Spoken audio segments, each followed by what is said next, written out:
தக்பீர் கையில ஒரு சிறப்புன்னு இருக்கு. எண்ணிக்கையை தெரிந்து கொள்ள தசமணி கையில ஓதுறாங்க. இப்ப தஸ்பீஹ் செய்யறோம்ல, அது விரல்களால் எண்ணுவதுதான் சிறப்பு. இப்ப சுப்ஹானல்லாஹ் சுப்ஹானல்லாஹ் அல்ஹம்துலில்லாஹ் ஓதுறோம் இல்லையா, இது விரலை கொண்டு என்ன செய்யணும், எண்ணணும். விரல்ல அல்லாஹ் வேற ஒரு பர்பஸுக்காக வேண்டி இந்த 3 முடிச்சுகளை கொடுத்திருந்தா கூட அதுக்கும் உதவுற மாதிரி எல்லாம் வச்சிருக்கான். தஸ்பீஹ் என்ன பண்ணிருக்கான், ஒரு விரல 3 எண்ணிக்கலாம்ல, 3 மடிப்பு எல்லாம் கொடுத்திருக்கானா இல்லையா. அதனால எண்றதுங்கிறது இப்படி இருந்தா 10 எண்ணலாம், இப்படி இருந்தா இப்ப என்ன செய்யலாம், 15 எண்ணி போடலாம்ல, ஒரு விரல்ல 15 எண்ணலாம்ல, 2 விரல் 30 எண்ணலாம்ல. இந்த மாதிரியான ஒரு அடிப்படையில் எண்ணுவதற்குரிய அம்சம் விரல்ல இருக்கிறது. இப்ப நம்ம ஆனா நடைமுறையில் என்ன இருக்குன்னு கேட்டா, தஸ்பீஹ்க்கு ஒரு மணி விற்கிறாங்க. தஸ்பீஹ் செய்வதற்கு இருக்காங்க, அதுக்கு ஒரு பாசி மணி மாதிரி விற்பனை செய்கிறார்கள்.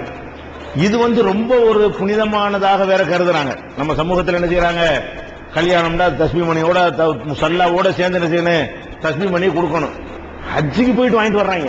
ஹஜ்ஜுக்கு போயிட்டு தஸ்பீஹ் மணி வாங்கி கொடுறது பெரிய முக்கியமான ஒரு மேட்டர் என்ன செய்யறாங்க, அதை வாங்கிட்டு வரக்கூடிய ஆட்கள்லாம் இருக்கிறாங்க. இப்ப ரசூலுல்லாஹ் காலத்துல இது தஸ்பீஹ் மணி இருந்துச்சானா கிடையாதுங்க.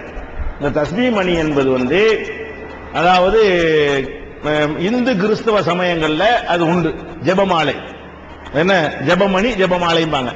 அப்ப ஜெபம் செய்வதற்கான மணி, ஜெபம் செய்வதற்கான மாலை என்று சொல்லி அந்த மக்கள்கிட்ட இருந்ததை தவிர அவங்கள்ட்ட இருந்த காலத்தில் ரசூலுல்லாஹ்வுடைய சமுதாயத்தில் இருக்கல. ரசூலுல்லாஹ் காலத்தில் இவங்க எல்லாம் வச்சுக்கிட்டு இருந்தாங்க வேற சமுதாயத்து மக்கள்லாம். அப்ப ரசூலுல்லாஹ்வுடைய சமுதாயத்தில் என்ன வரல, இது நுழையவே இல்லை. ஏன், இது இது ஒரு பெருமைக்கு உரிய ஒரு அடையாளம் ஆகிவிட்டது. நீங்க பார்த்தாலே தெரியும் எப்படி ஆகும் கேட்டா, தஸ்பீஹ் இருக்குல்ல, அது ஒரு நோய் மாதிரி ஆயிருது. சில ஆளுக்கு கடையில் உட்கார்ந்துட்டு இருப்பாங்க, கல்லாப்பேட்டில் உட்கார்ந்து இருப்பாங்க, அஸ்ஸலாமு அலைக்கும் அஸ்ஸலாமு அலைக்கும் பதில் சொல்ல மாட்டாங்களாம், தஸ்பீஹ் செய்யறாங்களாம். அஸ்ஸலாமு அலைக்கும் சொன்னா இப்படி உட்கார்ற ஆளு கடையில் உட்கார்ந்து பாக்குறீங்க. எதுக்கு இது பண்றாரு, அவர் பெரிய தீன்தாரின்னு காட்டுறாராம். வேற என்னத்துக்கு கடையில் உட்காந்து வியாபாரத்தை பண்ணுவியா, 100 ரூபாய் ஆகிட்டு 200 ரூபாய்க்கு பாக்கி கொடுத்தா நீ உட்படையாளுமா? கடையில உட்கார்ந்து கடை வேலையை பார்க்கணும். அங்க உட்கார்ந்து என்ன செய்யறது, சில ஆளுக்கு இருக்கிறாங்க, முளா 1 கிலோ அதுக்கு 2 தஸ்பீஹ் போயிடும், மல்லி 2 கிலோ இருக்குப்பா, இது ஒரு பக்கம் போய் உருண்டை வேற போயிட்டு இருக்கு. இது சொல்லிக்கிட்டே என்ன செய்வாருன்னு கேட்டா, அது பேசுறதா தஸ்பீஹ் ஆயிடும். வாங்க போங்க, நல்லா இருக்கீங்களா நல்லா இருக்கீங்களான்னு கேட்கறவங்க 3 தஸ்பீஹ். நீ என்னத்தை என்றப்ப விளையாடுற மார்க்கத்தில் விளையாடுற செய்யற இந்த மாதிரி ஒரு மெட்டீரியல் வச்சுக்கிறோம். என்ன சில மிஷின் வச்சுக்கிட்டாங்க. இப்ப இந்த நம்பர் கவுண்டிங் மிஷின் இருக்குல்ல, அதை வச்சு சரக்கு நம்பிக்கிட்டு இருக்கிறாங்க. இது எதுக்கு, மார்க்கத்துல ரொம்ப குறைந்த நம்பர்ல தான் உனக்கு தஸ்பீஹ் இருக்கிறது. லட்சம் செய்ய 10 லட்சம் பண்ணுன்னு உனக்கு சொல்லவே இல்லை. அதிகபட்சமா மார்க்கத்தில் உள்ள 100 தாண்டி தஸ்பீஹே இல்ல. அதிகபட்சமா பார்த்தா என்ன இல்ல, 100க்கு மேல தஸ்பீஹ் இல்ல. ஒவ்வொன்றும் 33 தடவை சொல்லி இருக்குது. இதுதான் 10, 5 இவ்வளவுதான் மார்க்கத்தில் உண்டு. இதை செய்வதற்கு ஒரு மெட்டீரியல் தேவை கிடையாது. இப்படி ஒரு ரவுண்டு போனா 15, இன்னொரு ரவுண்டு போனா 30, இன்னொரு 3 பட்டா 33 முடிஞ்சு வச்சுக்காத. இப்படி ஒண்ணுனா போனீங்கன்னா 1 2 3 4 சுமாரா போனா 3 போச்சுல. இப்படி மொத்த வரல ரவுண்டு போயிட்டு திருப்பி ஒரு ரவுண்டு போனா 30 ஆகி போச்சு. 33க்கு ஒரு 3 போட்டா ஈஸியா போச்சு, விரல்ல எண்ணிட்டு போயிடலாம். இது அதோட முடிஞ்சு போய்விடும். இதுல முகஸ்துதி எல்லாம் வராது. தெருவில் போகும்போது தொங்க விட்டுட்டு போனா தீன்தாரி போறாரு, இது எதுக்கு அமல் நாசம், எதுக்கு அந்த பேருக்கு தானே செய்யற. இதே மணியை உடுத்திட்டே போற ரோட்ல போகும்போது, ரோட்ல போனா ரோட்டு வேலையை பார்க்கணும். ஆக்சிடென்ட் ஆகாம, நஜீஸ்ல கை வச்சிடாம, நாய் போன கடிச்சிடாம, அதுதான் கவனம் செலுத்தணும். அங்கேயும் தஸ்பீஹ் பண்ணிட்டு இருக்கிற அதெல்லாம் என்ன, ஒரு நோய் மாதிரி, இது ஒரு வியாதி மாதிரி சில ஆளுகளுக்கு ஏற்பட்டுருது. அப்ப ரசூலுல்லாஹ் என்ன செய்யறாங்கன்னா, வஅகுதுன பில் அனாமிலி, ரசூலுல்லாஹ் காலத்துல என்ன செய்யறாங்கன்னா, பேரிச்சம் கொட்டைகளை குவித்து வைத்துக் கொண்டு 1 2 இப்படி எண்ணிக்கிட்டு இருந்தாங்க சில ஆளுங்க.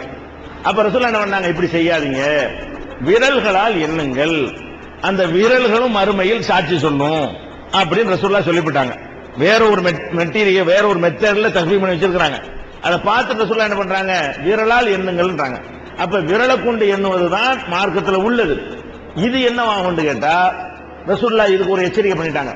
மன் தஷப்பஹ பிகௌமின் ஃபஹுவ மின்ஹும், யார் ஒருத்தங்க வேற ஒரு சமுதாயத்தின் கலாச்சாரத்தை பின்பற்றி நடக்கிறார்களோ இவங்க அவங்களை சேர்ந்தவர்கள்.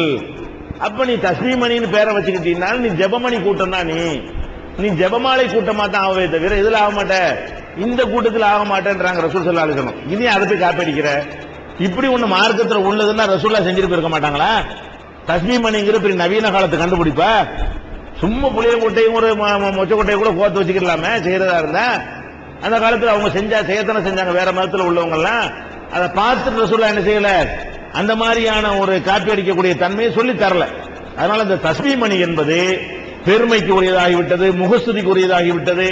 தஸ்பீஹ் எண்ணுவதை விட அது நோய் மாதிரி என்ன செய்யறது, உருட்டி கொண்டே இருப்பதுங்கிற ஒரு நோய் என்ன ஆகிறேன், அது மாதிரியான ஒரு மனநோய்க்கு கொண்டே தள்ளி விடுகிறது. சலாத்து கூட பதில் சொல்ல முடியாத அளவுக்கு இந்த தஸ்பீஹ் உடையது அவருக்கு ஒரு மாயை ஏற்படுத்துகிறது. சில பேர் நிஜமாவோ போய் ஒரு துறையில போய் தஸ்பீஹ் பண்ணாருன்னு சொன்னா ஒரு டூ வீலர் ஓட்டிட்டு இருக்கான், ஓட்டிட்டு உருட்டிக்கிட்டா நீ டூ வீலருக்கு சேர முடியுமா? அப்ப ஒண்ணு இதுல போய் சொல்லணும், இல்ல அதுல போய் சொல்லணும். நீ தஸ்பீஹ்ல போய் சொல்லிட்டு இருந்தா தான் ஒழுங்கா ஓட்ட முடியும். நீ நிஜமாவே தஸ்பீஹ் எண்ணிட்டு இருந்தேன்னு சொன்னா உன் மேல நீ ஒருத்தன் மோதனா என்ன பண்ற, நீ போய் இன்னொருத்தன் போதனா என்ன, வண்டி ஓட்டிட்டு இருக்கான், கார் ஓட்டிட்டு இருக்கான், ஓட்டிட்டு எதுல கவனம் செலுத்துமா?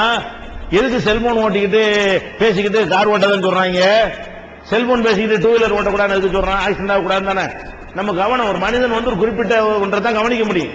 ஒரு நேரத்தில் 7-8 விஷயத்தை கவனம் செலுத்த இயலாது. வியாபாரத்தை கவனிச்சா தஸ்பீஹ் கவனிக்க இயலாது, வண்டி ஓட்டுறதை கவனிச்சா தஸ்பீஹ் கவனிக்க இயலாது. நீ இப்படி ரெண்டு வேளையும் பார்ப்பேங்கிற.